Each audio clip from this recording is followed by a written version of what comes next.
Olá, professor Ziel aqui, nossa aula de literatura, hoje Semana de Arte Moderna.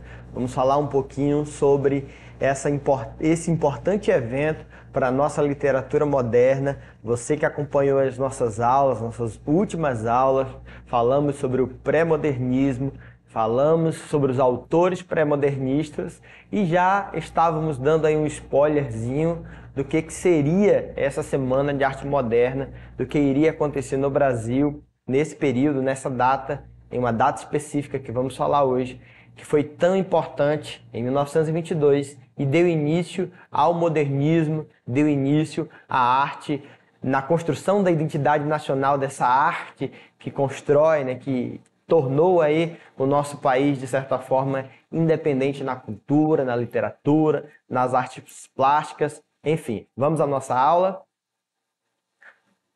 Semana de Arte Moderna, para que a gente possa entender um pouquinho aí, tem três aspectos, três fatos importantes que eu gostaria de dar um destaque aí. Papel e caneta na mão. Primeiro aspecto, o primeiro fato importante para a Semana de Arte Moderna foi que o palco para essa semana foi a cidade de São Paulo. Nós falamos na aula sobre o pré-modernismo, que em 1922, né, a partir de 1902 ali, que aconteceu o pré-modernismo, até 1922, que acontece a Semana de Arte Moderna, o que estava acontecendo em São Paulo? Um processo de urbanização de São Paulo.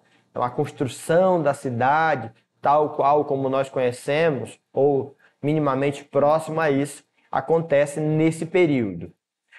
1922, 100 anos, né, o centenário da independência.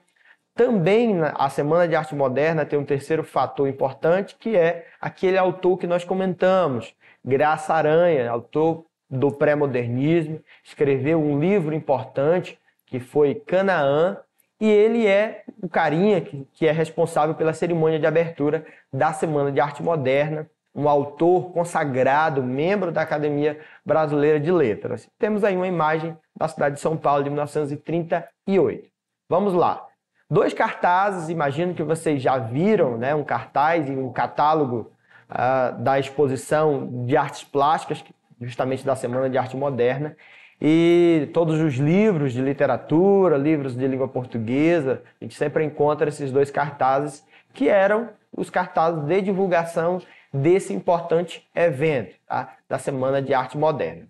O evento ele não foi meramente um evento literário, obviamente a nossa aula é de literatura, mas a Semana de Arte Moderna não foi apenas literário.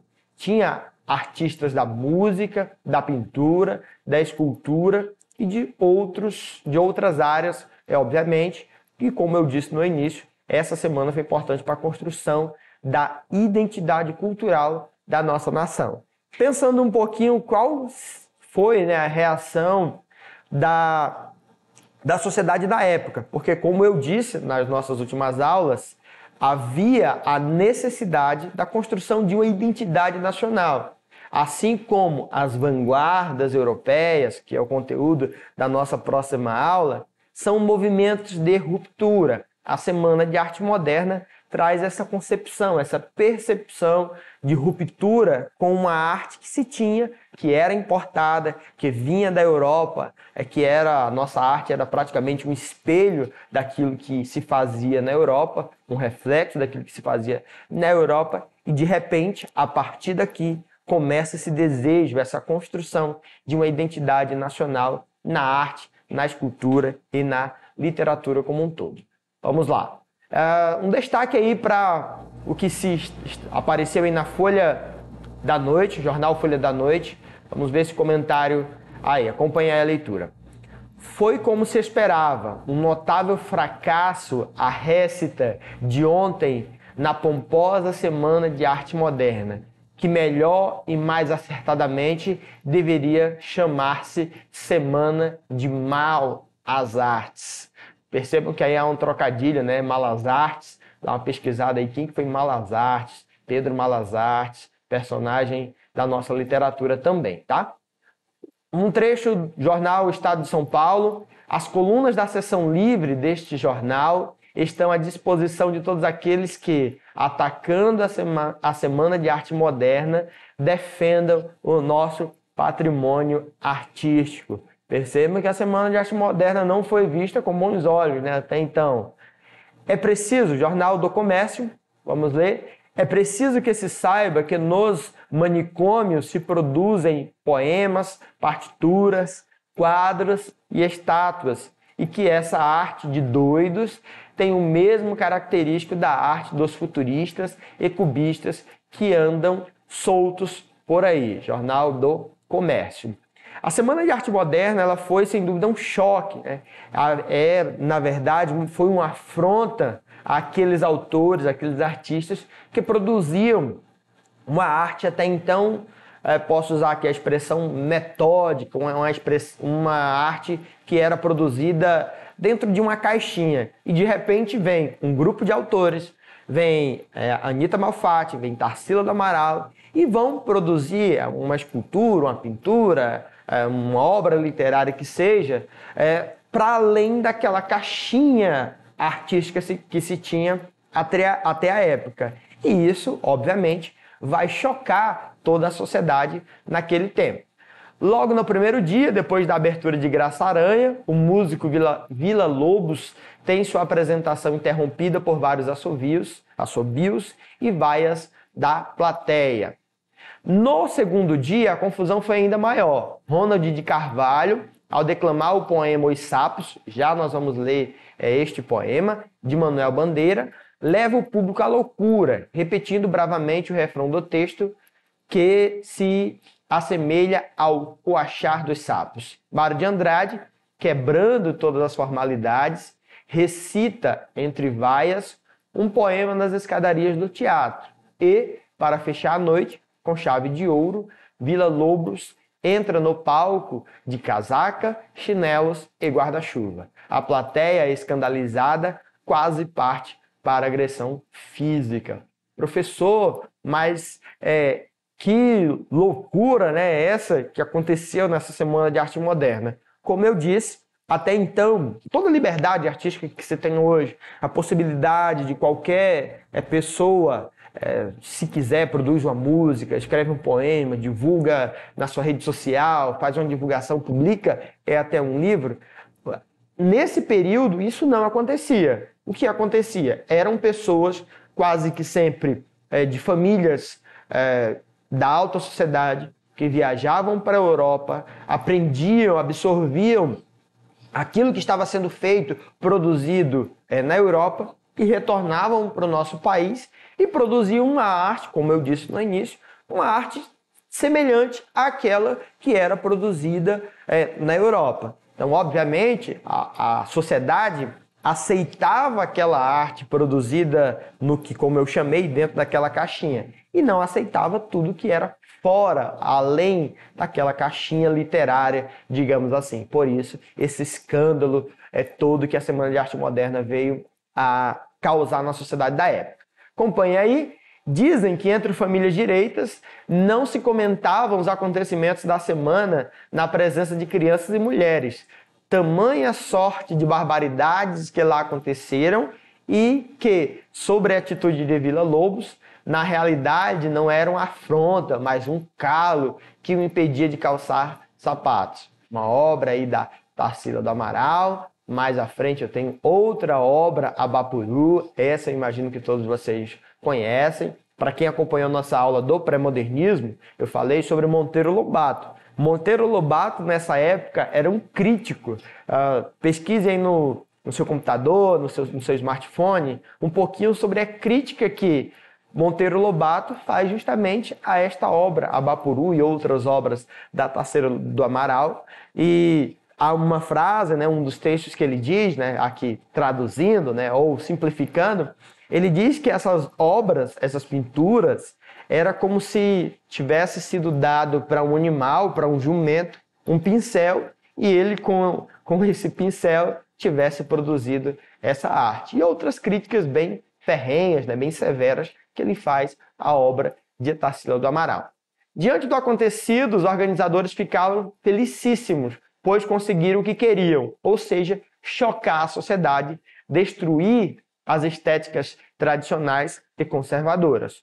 Obviamente, isso vai acontecer a literatura, o modernismo e a própria Semana de Arte Moderna, que nós estudamos hoje e vemos ela com bons olhos, nós analisamos ela como um marco importante para a nossa literatura, para a época, como disse, foi um escândalo. Para a época, não foi visto com bons olhos, mas teve um papel fundamental na construção da nossa literatura. E vamos ao poema Os Sapos. Os sapos, enfunando os papos, saem da penumbra, aos pulos os sapos, a luz os deslumbra.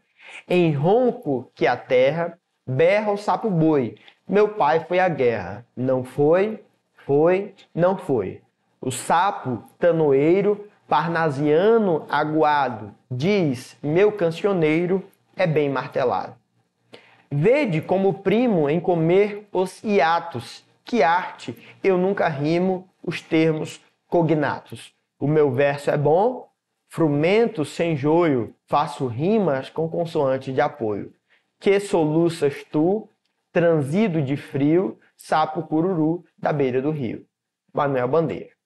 Os Sapos, do Manuel Bandeira, é uma paródia, você vai estudar a paródia, esse elemento, né, da nossa literatura, lá nas figuras de linguagem. Você vai estudar o que é uma paráfrase, o que é parafrasear o texto, né? É um tipo de inferência, vocês estudam aí não só na literatura, mas em outras disciplinas, o que é uma paródia, né? Uma inferência. Ele faz aí uma releitura, melhor dizendo, né? Uma releitura do poema Profissão de Fé, do parnasiano Olavo Bilac. Esse poema, Os Sapos, é um poema piada, satirizando a extrema preocupação parnasiana com a forma.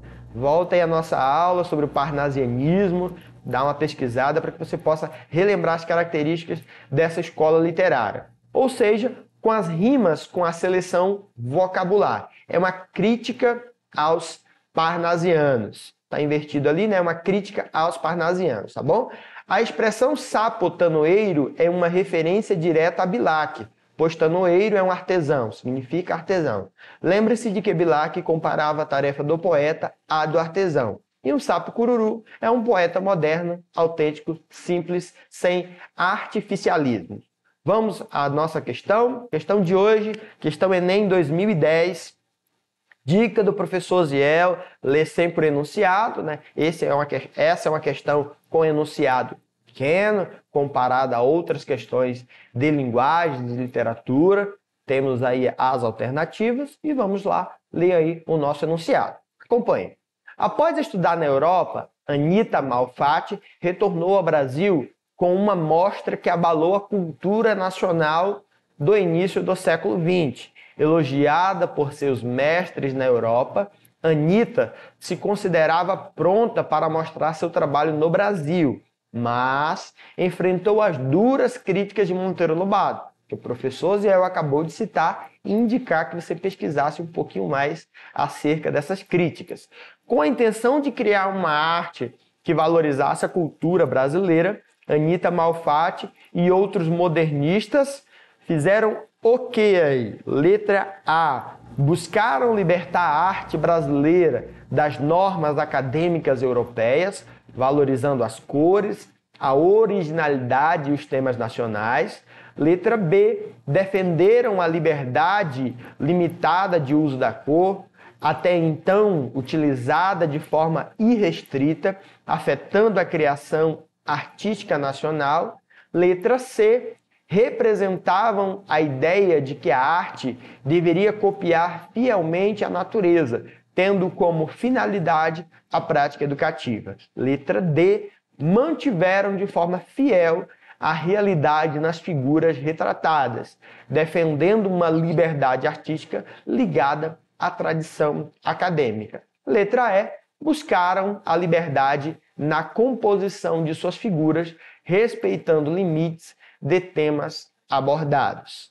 Essa é uma questão que é interessante se você tem um conhecimento básico, simples, acompanhando as nossas aulas e ouviu tudo que eu acabei de falar, sabe que a Semana de Arte Moderna, lá atrás, o pré-modernismo, aquilo que se estava construindo era uma busca da liberdade na escrita, da liberdade, não apenas na temática, mas uma liberdade das normas acadêmicas europeias. Portanto, o nosso gabarito da aula de hoje, da questão 2010 do Enem, letra A.